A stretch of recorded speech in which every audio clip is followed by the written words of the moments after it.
Hello everyone, আসসালামু আলাইকুম। Travel show থেকে আপনাদের স্বাগত জানাচ্ছি।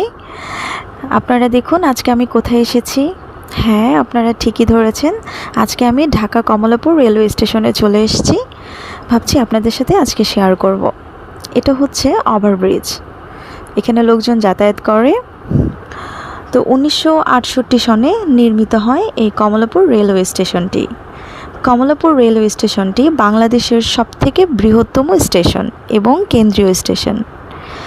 কমলাপুর রেলওয়ে স্টেশন ঢাকার সঙ্গে দেশের অন্য জায়গার মধ্যে যোগাযোগের জন্য অত্যন্ত গুরুত্বপূর্ণ একটি টার্মিনাল।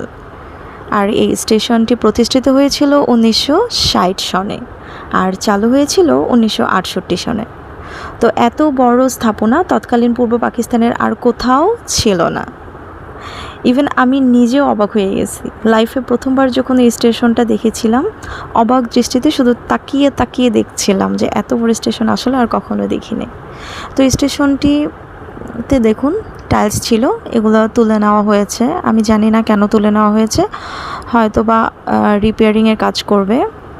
মোজাইক করা ছিল বসার সিটগুলোতে এবং ফ্লোরে যে টাইলসটা ছিল সেই টাইলসগুলো তুলে নেওয়া হয়েছে। তো আমরা মূলত পঞ্চগড় যাচ্ছি ঢাকা থেকে, তো আপনাদের সাথে শেয়ার করব। এটা আরেকটা প্ল্যাটফর্ম। তো যাই হোক, এখন বাজে 7:30, আমাদের ট্রেন কিন্তু রাত 8টায়।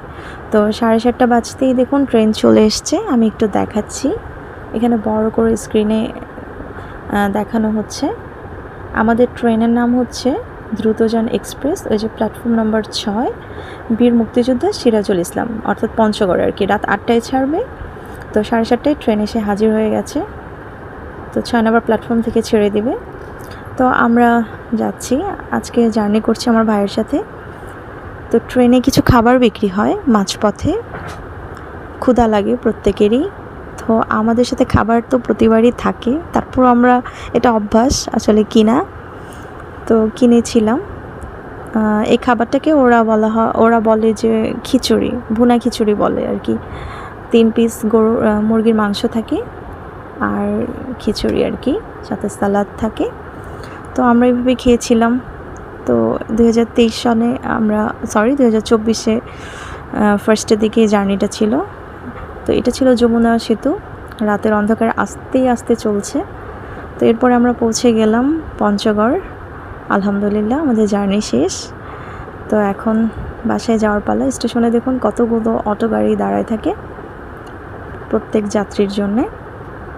তো আমরা এরপরে বাসায় চলে গেলাম। যাই হোক ভিউয়ার্স, আজ সংক্ষিপ্তভাবে এটা তুলে ধরেছি, পরবর্তীতে আরও সুন্দরভাবে তুলে ধরবো। আজ এই পর্যন্তই, ভালো থাকেন, আল্লাহ।